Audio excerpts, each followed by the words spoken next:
శ్రీవైకుంఠం దివ్యక్షేత్రంలోనే బ్రహ్మ విష్ణువు గురించి తపస్సు చేశాడని పురాణ కథనం. ఒకసారి సోమకాసురుడనే రాక్షసుడు బ్రహ్మ వేదాలను, సృష్టి కార్య వివరణ గ్రంథాన్ని అపహరించి జలాలలో దాగున్నాడట. ఆ కారణంగా బ్రహ్మ ఇక్కడ విష్ణువు గురించి తపస్సు చేశాడని, విష్ణువు సోమకాసురుణ్ణి సంహరించి ఆ గ్రంథాలను బ్రహ్మ అధీనం చేశాడని వేదాలను దొంగిలించిన ఐతిహ్యం. సోమకాసురుడనే దొంగను సంహరించి బ్రహ్మను సముద్ధరించినందుకే విష్ణువు ఇక్కడ కల్లప్పిరాన్ వైకుంఠనాథునిగా అర్చించబడుతున్నాడని అంటారు. సోమకాసుర సంహారం అనంతరం మూలమూర్తి ఒంటరిగా గరుడ వాహనం అధిరోహించి బయలుదేరిందని, దేవేరులను మరచినందువల్లనే వారి సన్నిధులు ప్రత్యేకించి నెలకొని ఉన్నాయని చెబుతారు.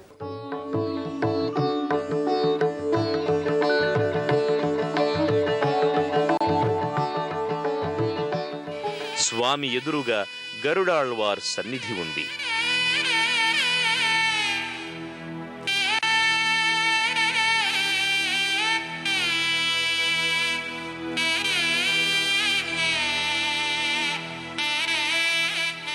గరుడాళ్వార్ చింతనే శ్రీకృష్ణదేవుడు రుక్మిణీ సత్యభామ సమేతంగా కానవస్తాడు.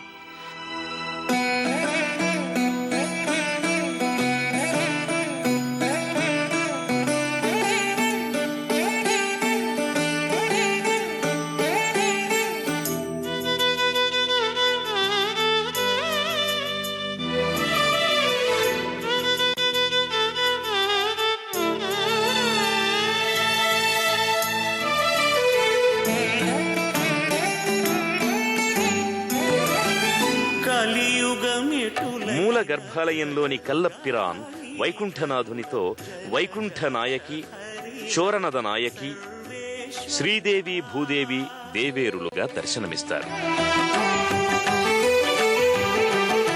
శ్రీ వైకుంఠనాథుడు ఆదిశేషుడు గొడుగు పట్టగా అర్ధనిమీలిత నేత్రుడై కానవస్తాడు. ఉత్సవమూర్తి కల్లప్పిరాన్ గదతో, శంఖు చక్రాలతో ఇరుప్రక్కలా దేవేరులు కొలువుదీరగా దర్శనమిస్తాడు.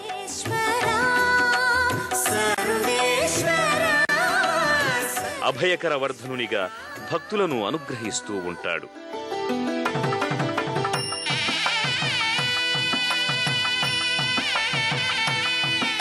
మూల విరాట్ శ్రీవైకుంఠనాథ పెరుమాళ్లను చెక్కిన శిల్పి ఆ అద్భుత శిల్ప సౌందర్యానికి తానే అచ్చెరువు చెంది ఆనందంతో పెరుమాళ్ల బుగ్గగిల్లాడట.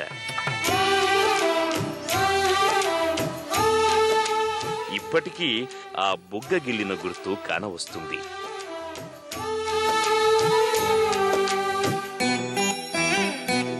గర్భాలయం కుడివైపు వైకుంఠనాయకి అమ్మవారి సన్నిధి ఉంది.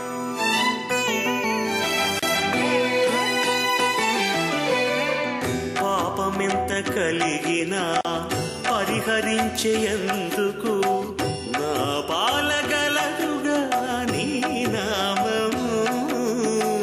పాపమెంత కలిగినా వైకుంఠవల్లి, చోరవల్లి అమ్మవార్ల సన్నిధులు వేర్వేరుగా నెలకొని ఉన్నాయి. ఓం నమో